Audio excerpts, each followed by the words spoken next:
Hello there, ladies and gentlemen. My name is Burgundy, and this is a post-commentary, I suppose you could call it. What that means is that this is something I made a commentary of, a live one, which is primarily what I do previously, but the audio got muddled up and just worthless. I actually uploaded this because I was happy with how the games turned out. The commentary was relatively fun.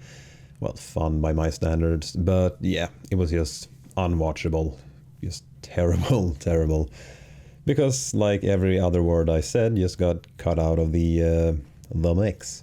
Which is not really enjoyable when you're trying to hear what somebody's saying while they're playing a game. So what I'm going to try to do is one of these post commentaries. It's not something I ever do, and it probably won't turn out very well because I'm not really, not really practiced in the art of casting, as it were. But I'll do my best and hopefully it'll be somewhat enjoyable.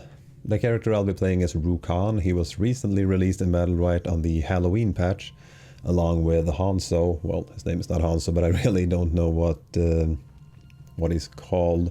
You can see it in the video here. I should probably have made a script or something to make this somewhat professional, but I did not. So, yeah, we'll see how this turns out. This is not the sort of thing I usually do, so don't judge me too harshly, I guess. I'll see you in the gameplay in just a sec. Penis. Okay, so here we are in the first match of the recording, which was not the most profitable one. I wanted to try out some, well, I didn't really know what the optimal build was, as it were, the optimal order of battle rights. I was tempted to go with the space upgrade because it gives me sort of a Renekton dash, meaning when I dash through a target, I can dash once again. Although in this case I think you can dash twice regardless. You just get an extra stack for your mobility tool, which is pretty cool. But what I ended up going with is the silence for your empowered auto attack, mainly because, yeah, CC is king and you can't really, you can't really not go for that if you want to have a proper game, though this didn't turn out to be one. But it starts off like any other Battlerite game. We do some long-range harassment. I try to figure out how to play the match because I'm kind of awkward with melee characters. I primarily play the ranged ones such as Iva and Ashka. And yeah, but just not really my forte. But I do my best slugging it out with the Croak here. I believe the Frogman with the blades is called. And I do some long-range poke on the enemy Hanzo. He's not called Hanzo, but I want to keep calling him that because he's very similar to the Overwatch character and I don't really like him, so I won't give him the respect of his own name. I'm not saying he's overpowered or a bad character or he's stupid. I'm saying that he's not my type of character to play and not my type of character to play against because I get my ass handed to me most of the time. And yeah, this round isn't exactly profitable. Ashka used his ult in the middle of the map. I don't know if he hit anybody, but I'm fairly certain he probably did. Although Croak has a very easy time dodging most abilities. But the first round looks to be in our hand. Hashka goes down here. Hashka, no Ashka. And yeah, it's all up to me and even I can fuck this one up and boom, there we go. The first round is won.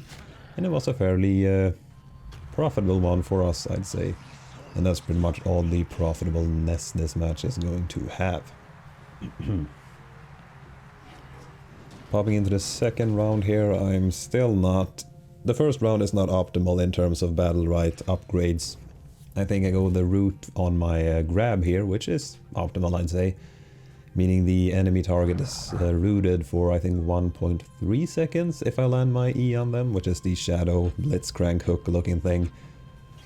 An interesting thing about that one that I didn't use in the in this video is that you can EX cast it, you shift and you use your EX abilities and one of them is your E, meaning your grab. That was a long ass sentence.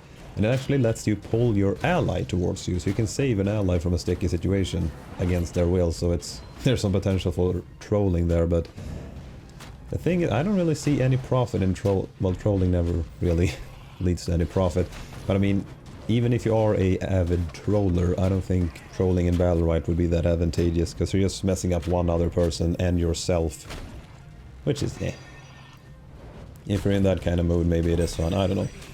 But overall, it's a very interesting little support tool that you can just save your ally that way. I just messed up everything this round. I remember commentating this, I was borderline screaming regarding all the knockbacks that Hanzo has at his disposal. Yeah, I'm just not very good at dealing with him. It feels like his right click has very short cooldown, and the right click is when he charges up his bow real slow like, and then just fires in your face and you get knocked back and take a lot of damage. I think I described him in the video as a even more annoying Jade, which says a whole lot, because Jade is probably my least favorite character in Battlerite as of now. Here I am uncertain of what to do.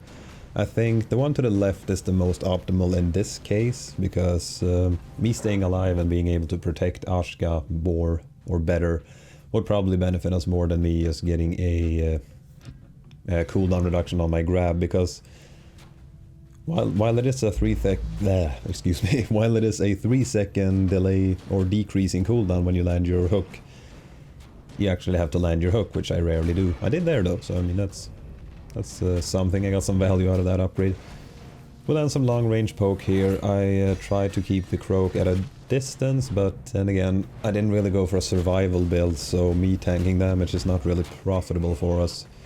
So yeah, I learned. But yeah, what I found to be the most effective, which you'll see in the next game, spoilers, is that upgrading your Q, your barrier, your absorb as it were, the one you're seeing right here, is very powerful, because it blocks pretty much everything. I've yet to find a spell or attack that you can't block with that thing.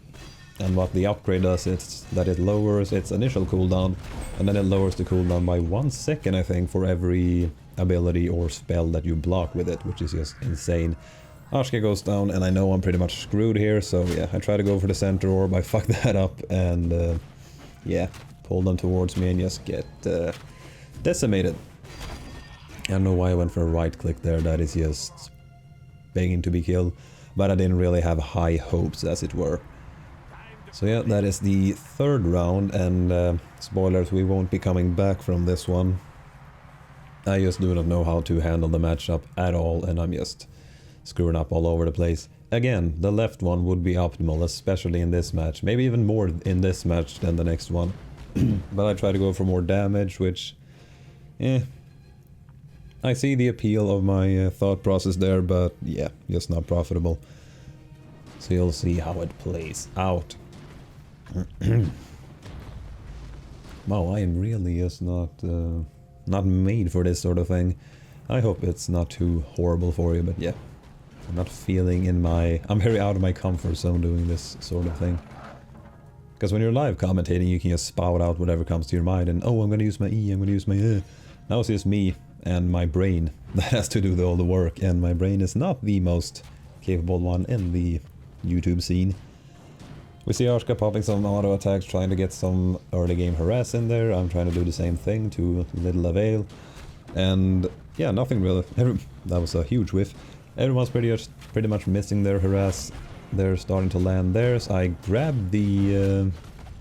maybe... Did I grab the orb, or did he shoot it towards us? In any case, we get the orb, which is a very nice little boon for us. I try to go in for some close range combat, but that's not ideal conduct, seeing as this Croak does seem to know a lot more what he's doing than I do, and my Battlerites are just not optimally stacked or built. And I try to go fight the harass game with the Hanzo, which is not ideal against a ranged DPS sniper sort of character when you only have one very slow missile, the one I'm not using there. But your right click is a very powerful, if you hit it, missile, and it does apply your passive curse ability, or function, whatever you want to call that. But yeah, it does leave you very vulnerable, seeing as you're just standing still. Croak goes down, and it's kind of a nice situation, but I believe we do not take this home. Or do we? Nope, he takes down Ashka, and I know pretty much that I'm doomed. Because I don't know how to play against this guy. He's too kitey and archer-like. I also stated in the original recording that every game these days that has an archer character also has to make the archer remarkably annoying, which is true for most cases, I think. Look at Hanzo in Overwatch, he's a pain in the ass. And you never really feel like you got hit by his stuff. Of course, in Battlerite you always know why you got hit, because it's a skill shot and you didn't duke it well enough. But yeah, that was the first game, not very profitable, and we'll just, whoa, bump right into the next one. Sorry, I'm having a little trouble keeping up here. So yeah, the next game on the newly designed Halloween map, which looks pretty cool. It's essentially just a blue version of the kind of molten map that we have in the original setup. But hey, I think I went for the silence here as well. My original, I think the most fun one that I did was involving space and hook and then space again and something along those lines, and increased curse damage. What curse does, if I recall, is it empowers your auto attacks against an enemy that is cursed. It empowers your healing towards them, if I'm not mistaken. This is not, I don't have the information in front of me, so don't take any of this to heart. And yeah, I try to go a very damage-oriented route, which is nice, but if you don't have the survivability to pull off the damage more than once, then it's not really that useful. So this is the round where I'll be going a much more tanky route, letting Iva do most of the work, and it turns out very profitable for us. As for the match so far, landing some early game harass, fucking up the orb control as per usual. My consume is directed away from the enemy team, which is an ideal way to get yourself killed. So yeah, I don't know about that one. Iva's putting up one hell of a fight, taking out Freya. I do believe she might actually... No, I don't think... Oh yeah, I don't think using your flamethrower there was an ideal ideal strategy.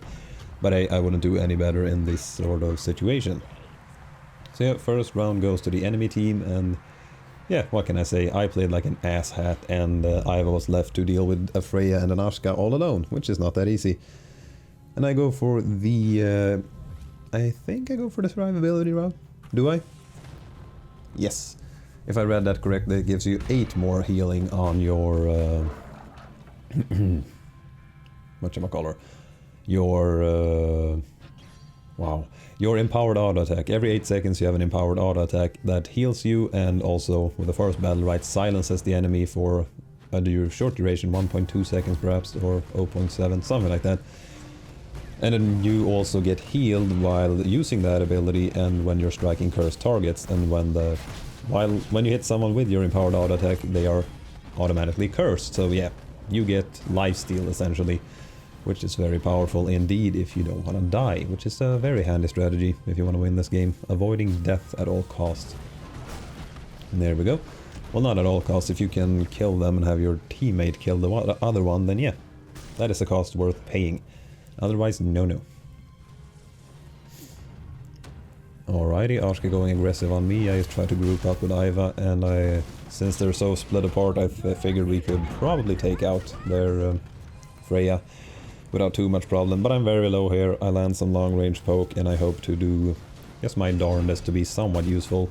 I get away from the fray, and I manage to grab some healing and land another long range poke, and now I have my ultimate up, and I think I managed to pull something off here.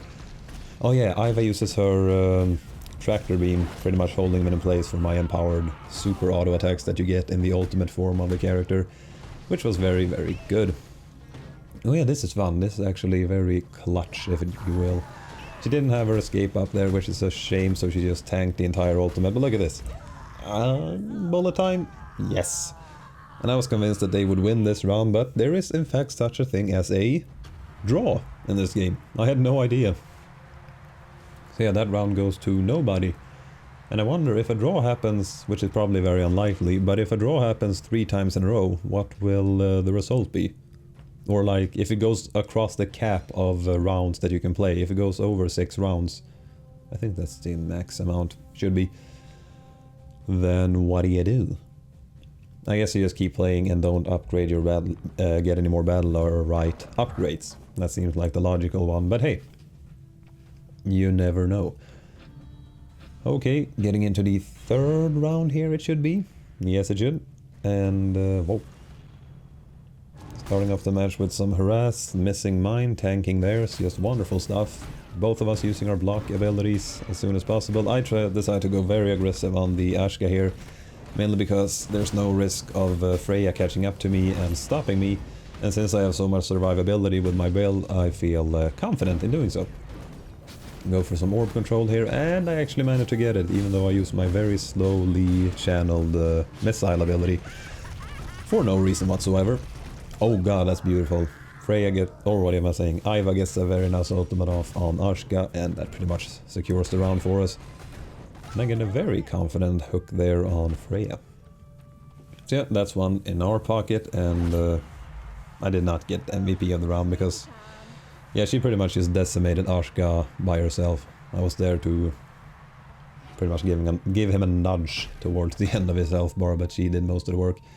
Even more sustain is what I go for here, if I do recall. Come on. Yes, that is indeed what I do.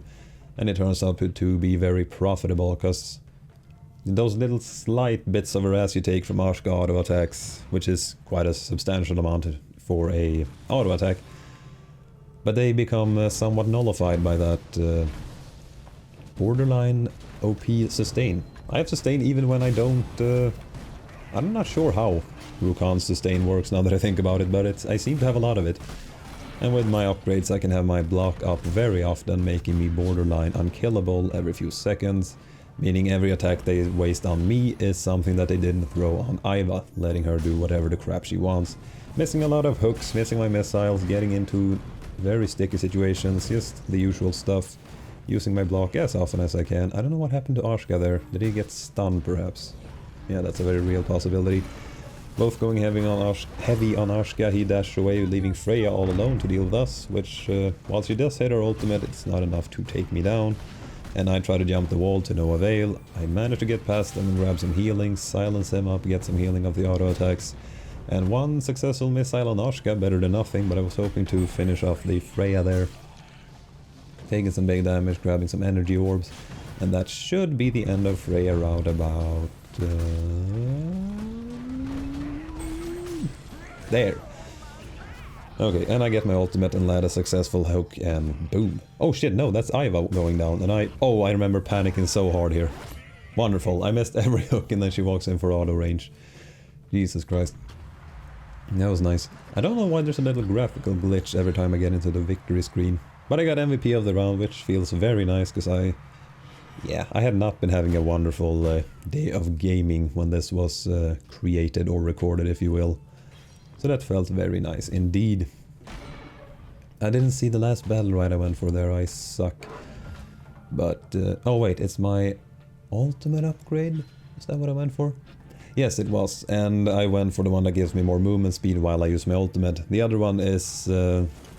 gives you a sort of gravity field when you use your ultimate, so when you start it off, your big scary werewolf looking form, you pull nearby enemies towards you. While that is very useful, I don't think I'd pull it off very often, so I think just innate movement speed instead would be a lot more useful for me at least.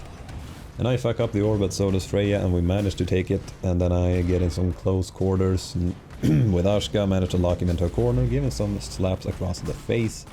And Freya just gets way too frisky here and doesn't really have much of a chance. Iva's taking barely any damage. I'm soaking or sustaining up every bit of damage they're dealing to me. Miss all of my grabs, but at least I kept Ashka at bay while my Iva finished off the Freya. And this guy kites us handily, but it's not gonna do much for him. I miss? Yes, I do. And then I do my spin move. I wanted to show this very badly, and I realized it at the last second. So yeah, that is your shift, your EX space ability. Lets you do sort of a Shifu ultimate, which is pretty powerful. And I think that shall be the end of the video. Thank you very much for watching. I hope you could bear my very amateur-like casting, but this was the solution that I was forced to go with. So yeah, hope you enjoyed, I hope you have a wonderful rest of your day, and I'll see you in the next video. Penis!